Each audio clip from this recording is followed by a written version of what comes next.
नमस्कार विद्यार्थियों। राजकीय महाविद्यालय जैतारण की ओर से संचालित आज की ई क्लास में आपका स्वागत है। आज की इस ई क्लास में हम 18वीं शताब्दी के उत्तरार्ध में यूरोप में उत्पन्न हुए एक ऐसे महान व्यक्ति के बारे में अध्ययन करेंगे जिसने युद्ध भूमि में अपनी वीरता तथा शासन क्षेत्र में रचनात्मक उपलब्धियों द्वारा उस मुकाम को हासिल किया कि उसके काल को नेपोलियन काल के नाम से जाना जाता है। नेपोलियन का युग 1799 ईस्वी से 1835 ईस्वी तक का है। यद्यपि कहने को ये सिर्फ 16 साल हैं, लेकिन इन 16 सालों में उसने यूरोप के इतिहास को अत्यधिक प्रभावित किया। इसलिए नेपोलियन से संबंधित घटनाक्रम को हमने 3 भागों में विभाजित किया है। पहले में हम नेपोलियन के प्रारंभिक जीवन से लेकर उसके काउंसिल बनने तक के सफ़र के बारे में अध्ययन करेंगे। द्वितीय अध्याय में हम या द्वितीय क्लास जो ई क्लास लगेगी उसमें हम नेपोलियन के काउंसिल के रूप में किए गए कार्यों के बारे में अध्ययन करेंगे और आखिरी की ई क्लास में हम नेपोलियन द्वारा सम्राट बनने और सम्राट के रूप में उसके युद्धों व उसके अंत के बारे में अध्ययन करेंगे। समय सीमा को ध्यान में रखते हुए इसको जो ई क्लास है उसको 3 भागों में डिवाइड किया गया है। पहले देखते हैं प्रारंभिक जीवन। नेपोलियन यद्यपि फ्रांस का सम्राट था, लेकिन उसके जो पूर्वज थे वो मूलतः इटली के निवासी थे। किंतु 16वीं शताब्दी में वे इटली छोड़कर कोर्सिका द्वीप में बस गए थे, जो कि फ्रांस के दक्षिण भाग है उसमें भूमध्य सागर में स्थित एक टापू है। प्रारंभ में कोर्सिका इटली के अधीन था, लेकिन बाद में वह नेपोलियन के जन्म से कुछ समय पूर्व फ्रांस के अधीन हो गया। जहाँ तक नेपोलियन के जन्म का संबंध है, नेपोलियन का शाब्दिक अर्थ होता है घाटी का शेर। नेपोलियन बोनापार्ट का जन्म 15 अगस्त 1769 यानी 1769 को कोर्सिका द्वीप के अजासियो नामक घर में हुआ। उसके पिता का नाम कार्लो बोनापार्ट तथा माता का नाम लेटिजिया रेमोलिना था। उनके पिता एक वकील थे, लेकिन परिवार की आर्थिक स्थिति अच्छी नहीं थी। नेपोलियन के 4 भाई तथा 3 बहनें थीं। बचपन में नेपोलियन का व्यक्तित्व कोई अत्यधिक आकर्षक नहीं था। वह दुबला पतला तथा लड़कियों के समान दिखाई देता था। वह सामान्यतः एकांकी जीवन व्यतीत करता था। नेपोलियन को अच्छी शिक्षा प्रदान करने के लिए उसके घर वालों ने उसे फ्रांस भेज दिया तथा नेपोलियन ने फ्रांस में ब्रिये और पेरिस के सैनिक विद्यालयों में शिक्षा प्राप्त की। इस शिक्षण के दौरान उसे Voltaire, Montesquieu, Rousseau, Julius Caesar, Sikandar आदि के अध्ययन ने अत्यधिक प्रभावित किया। रूसो प्रसिद्ध इतिहासकार बोसे की पुस्तक से विश्व विजय के लिए प्रेरित हुआ था। छात्र याद रख सकते हैं, बोसे की पुस्तक से विश्व विजय के लिए प्रेरित हुआ। धीरे धीरे अपने अध्ययन समाप्त करने के पश्चात जब वह 17 वर्ष का था, तब उसे तोपखाने का सहायक लेफ्टिनेंट नियुक्त किया गया। और जिस समय नेपोलियन कोर्सिका में था, उस समय फ्रांस की क्रांति हुई तथा उसे नेपोलियन को लियो का विद्रोह दबाने के लिए बुलाया गया। अभी हमने ये देखा कि नेपोलियन का प्रारंभिक जीवन किस प्रकार का था। यदि संक्षेप में आप उसका चाहें तो याद रख सकते हैं उसका जन्म कब हुआ तथा किसकी पुस्तक से प्रभावित होकर वह विश्व विजय के लिए प्रेरित हुआ। अब उसके उत्थान के बारे में देखते हैं। पहला आता है तुलों की बंदरगाह पर अधिकार।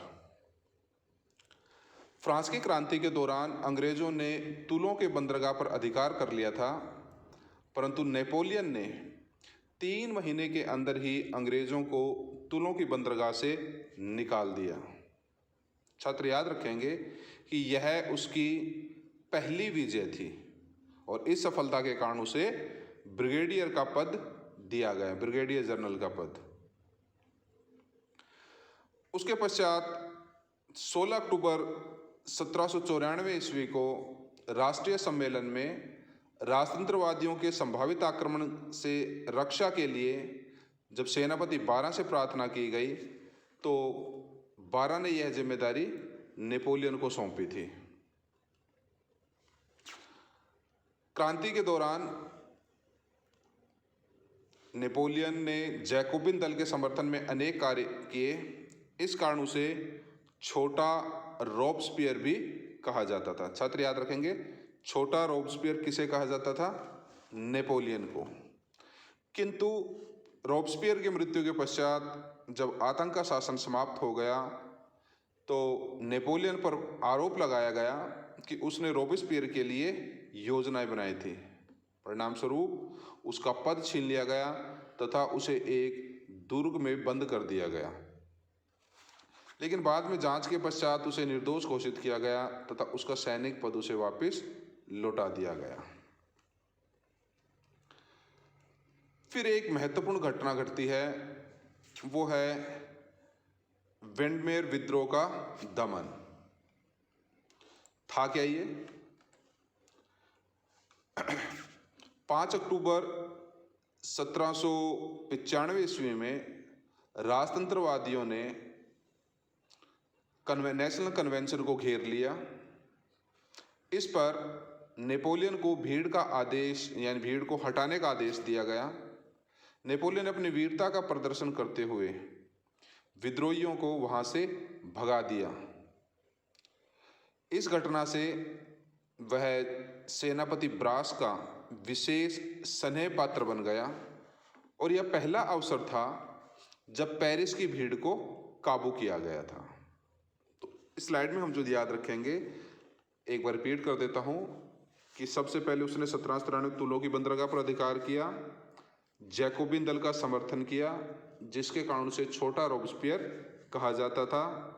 विंडमेयर विद्रोह राजतंत्रवादियों द्वारा नेशनल कन्वेंशन पर अधिकार करने के लिए किया गया था, जिसमें नेपोलियन ने वहाँ इस विद्रोह को या जो उग्र भीड़ थी उसको वहाँ से हटा दिया था। और ये पहला अवसर था जब पेरिस की भीड़ को काबू में किया गया था। फिर नेपोलियन के उत्थान में जिस एक महिला की सबसे महत्वपूर्ण भूमिका रही है उसका नाम है जोसेफाइन। जोसेफाइन पेरिस की एक प्रसिद्ध सुंदर विधवा स्त्री थी जो नेपोलियन से उम्र में 6 वर्ष बड़ी थी। नेपोलियन को जब पेरिस प्रशासन द्वारा लोगों को निशस्त्र करने का भार सौंपा गया था, उसी दौरान उसकी मुलाकात जोसेफाइन से हुई थी। जोसेफाइन डायरेक्टरी के सदस्य थे ब्रास या बारह, उससे उसकी विशेष मित्रता थी और नेपोलियन जोसेफाइन के माध्यम से बारह के निकट आना चाहता था। इसलिए उसने जोसेफाइन से शादी कर ली तथा धीरे धीरे उसकी तरक्की होती गई। बाद में 1809 ईस्वी में उसने जोसेफाइन से संतान न होने के कारण उसको तलाक दे दिया था। अब आता है डायरेक्टरी इटली अभियान पहला। जैसे कि मैंने पहले बताया आपको कि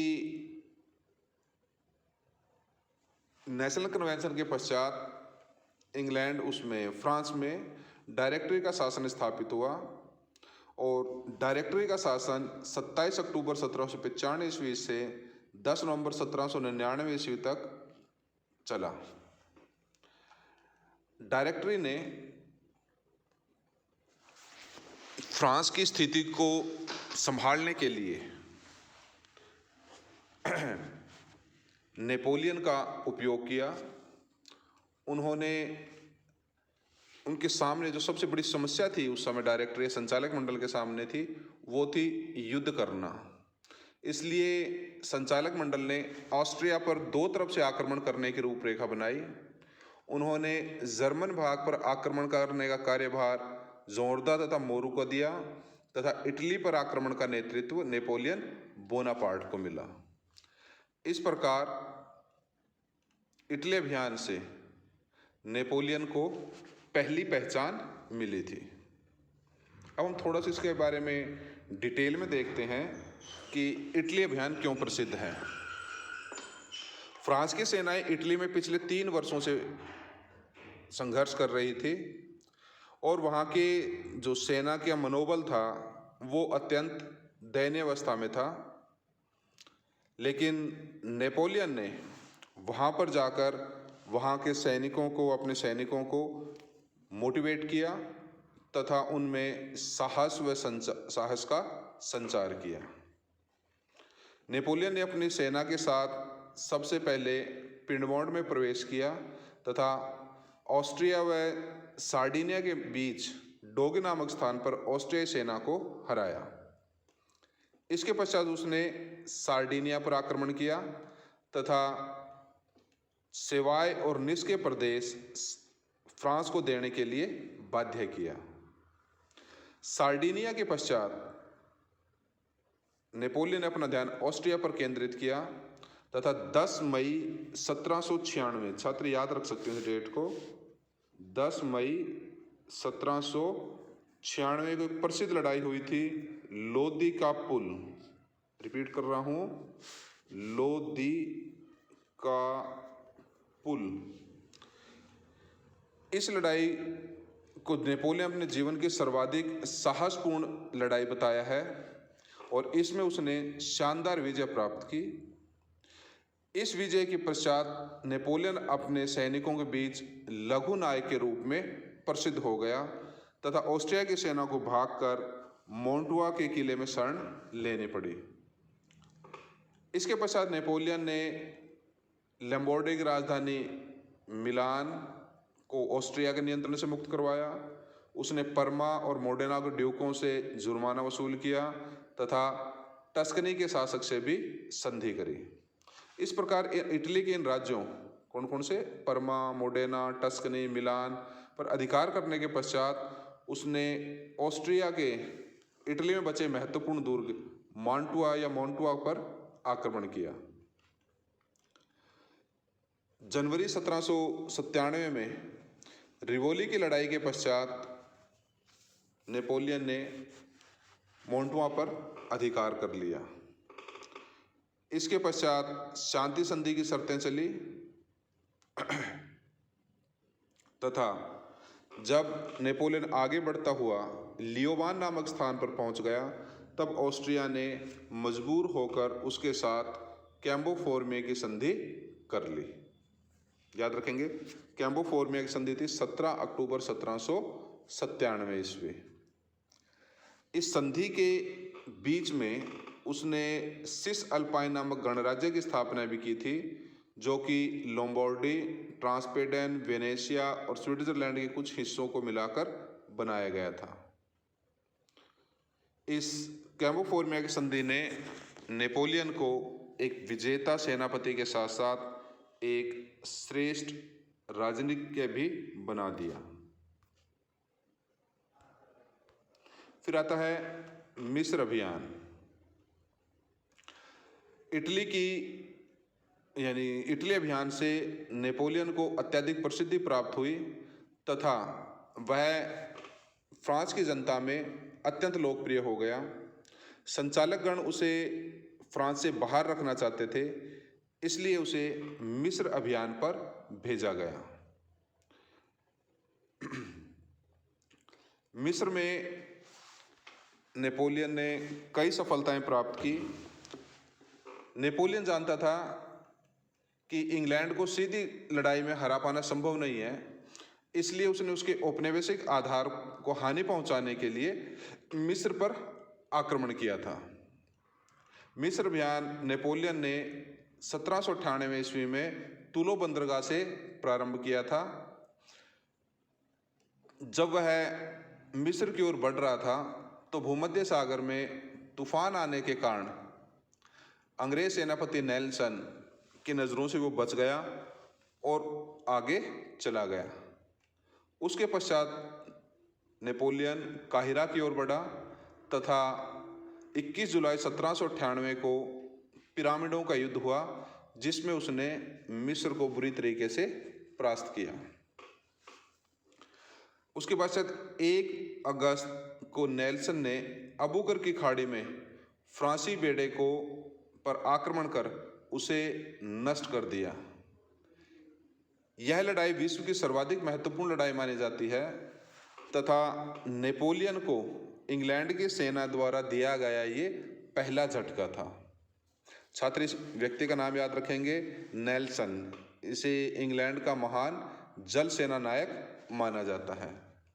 इस समय नेपोलियन जो था वो मिस्र में एक प्रकार से कैद होकर रह गया तथा उसने इस समय का उपयोग वैज्ञानिक और पुरातात्विक अनुसंधानों में किया।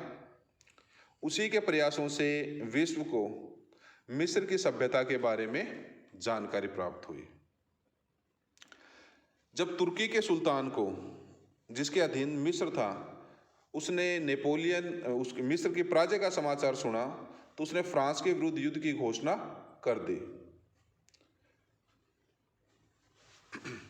9 सितंबर 1798 को इस पर नेपोलियन ने सीरिया पर आक्रमण करने की योजना बनाई, किंतु यह योजना असफल रही। मिस्र में कई स्थानों पर उसे संघर्ष करना पड़ा। अंततः अबूकर की खाड़ी में नेपोलियन तुर्की सेना को परास्त करने में सफल रहा तथा इस अबूकर की लड़ाई के बारे में नेपोलियन ने कहा था कि मैंने अब तक जितनी भी लड़ाइयाँ देखी हैं उनमें यह सबसे सुंदर है, क्योंकि शत्रु ने जो सेना उतारी थी उसका एक भी सैनिक बचकर भाग नहीं सका। उधर नेपोलियन को यह समाचार प्राप्त हुआ कि फ्रांस के विरुद्ध एक नया गुट बन गया है तथा इटली फ्रांस के हाथ से निकल चुका है। ऐसी स्थिति में उसने फ्रांस आने का निश्चय किया। कुल मिलाकर नेपोलियन का यह मिस्र अभियान पूर्णतः असफल रहा। अब आगे हम देखेंगे अगली क्लास में कि किस प्रकार से नेपोलियन ने सत्ता को प्राप्त किया। तब तक के लिए धन्यवाद।